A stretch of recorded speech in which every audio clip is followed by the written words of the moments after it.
Bonjour, bienvenue dans notre vidéo. Nous allons parler des transports aujourd'hui.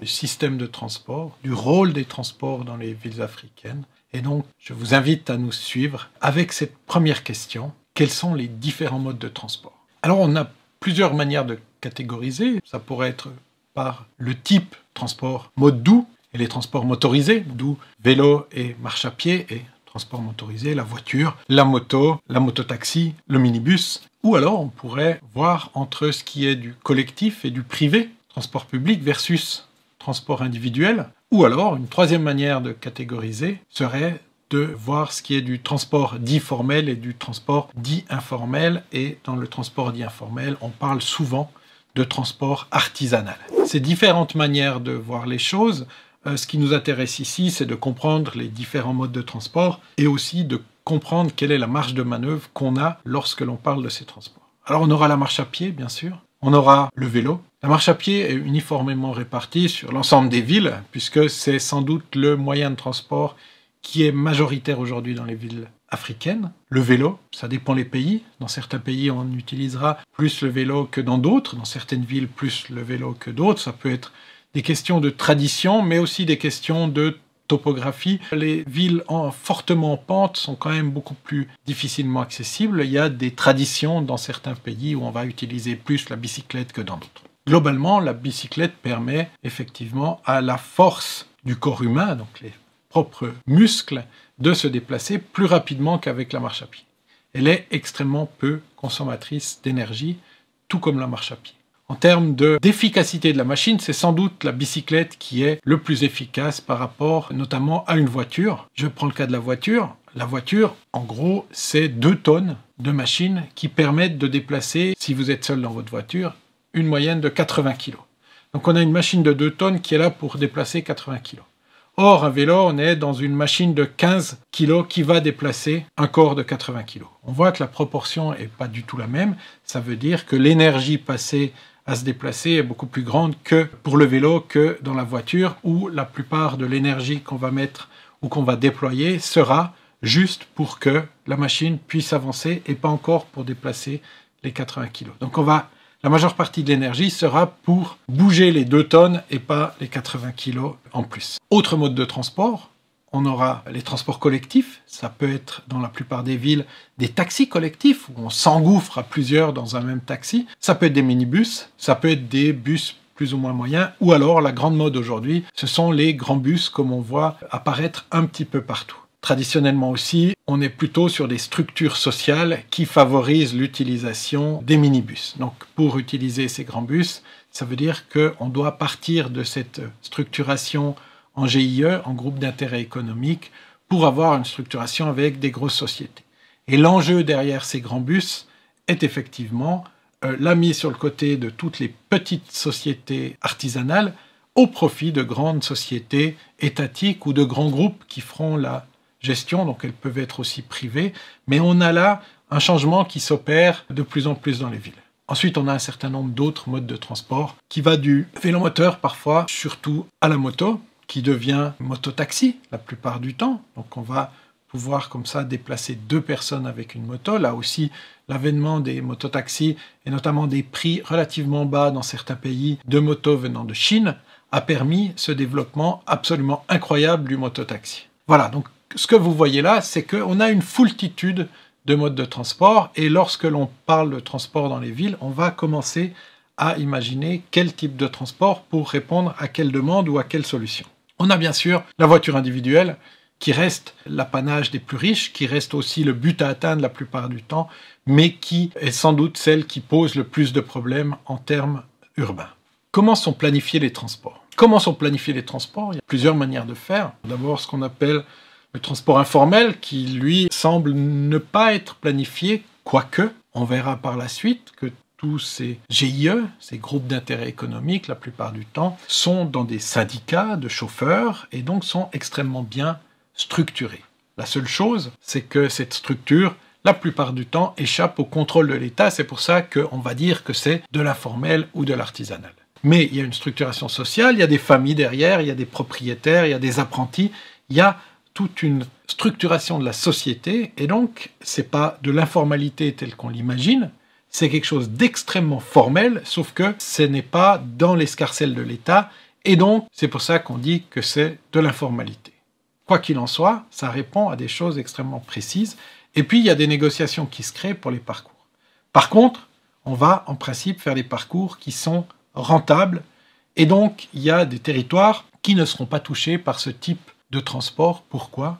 Parce qu'ils sont simplement pas rentables. Donc on va finalement laisser faire. On aura d'autres types de transports, de type taxi, qui vous permettent à la demande d'aller et vous payez votre course, et plus vous allez loin, plus vous allez payer relativement cher.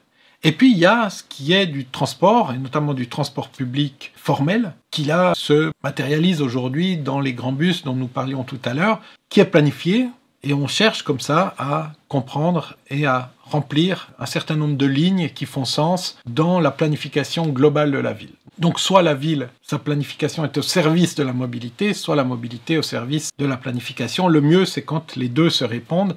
Ça veut dire qu'on crée des lignes, ça veut dire qu'on planifie des zones en fonction des transports, en fonction de cette articulation entre transport et planification. Enfin, on planifie un certain nombre de voiries, d'autoroutes, de rocades. Là aussi, on planifie en général en fonction de comptage de voitures, en fonction de choses assez classiques et sommaires. Et on voit, pour comprendre et connaître véritablement les petites subtilités du transport dans les villes africaines, c'est jamais ou rarement une question de dimensionnement, mais plutôt une question d'usage. Donc de nouveau, on va planifier sur des grands principes qu'on retrouvera au nord comme au sud, sans prendre en compte les véritables usages, et c'est là que ça devient intéressant, parce qu'aujourd'hui, si on veut véritablement planifier des transports, on doit être conscient des différents usages des populations et des transports qui vont avec. Le code de la route pose plein de soucis, puisqu'il est très peu respecté, et souvent, le simple fait de respecter le code de la route permettrait une fluidité du trafic beaucoup plus grande. Je prends ce seul exemple, l'état des routes. Ça ne veut pas dire que la route est trop petite, ça veut dire simplement qu'elle est en mauvais état, et donc elle ne permet pas une fluidité de la circulation. Les fluidités piétonnes, c'est la même chose, ça devient de plus en plus compliqué, et donc il faut un renversement finalement des hiérarchies pour dire le principal acteur du transport, c'est celui qui se transporte tout seul, et donc celui qui fait de la marche à pied.